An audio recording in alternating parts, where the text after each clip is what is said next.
لاپەڕێکی نوێمان هەردایتەوە بە هەموو هەدەف و ئامانجێکمان وەکو ئیدارە وەکو مدەڕیب وەکو لاعیب کە ئێمە بتوانین لە کەشوهەوایەکی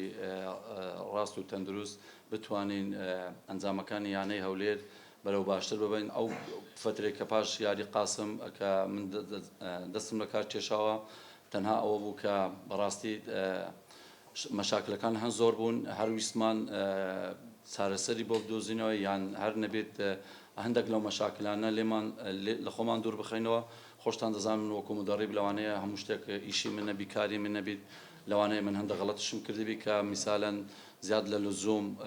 سەرقالی ئەو مەشاکلانە بۆ ئاگام لە تیپەکەم نەبووە. سۆز و پەیمان درا لە هەموو لایەکەوە کە کێشەکانی نادی هەولێر زیاتر کێشەکان باملێتان نەشارمەوە تەداخلات هەبووە یان دەسوەردان هەبووە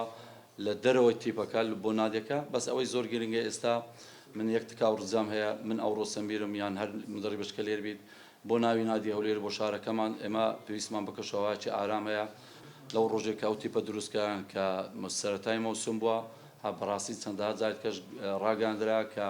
ئەو تیپە دووشت زۆر گرنگ بۆ ئەو تیپە یەکیان لە ڕووی فەنیوە لە ڕووی تەرتیبەوە لە وەسەتی قایمەبی کە لە 8 تا 12، بەڵام ئەگەر توانیمان لە 8 بینە خوارتر ئەوە جێ دەستخۆشیە. بەڵام ئەوە بۆ نهایەتی مەوسم هەدەفی گەورە ئەوە یەکەم مەوسمە تەواو بکەین، ئەو ئامانجە لە ڕووی تەرتیبە بەدەست بینین. بەس لەویش گەورەتر ئەو نادیە کە مەوسم تەواو دەبی هیچ قەرزدار نەبیت بۆ ساڵی ئایندە یانەی هەولێر ئەوەی بە من ڕاگەیاندە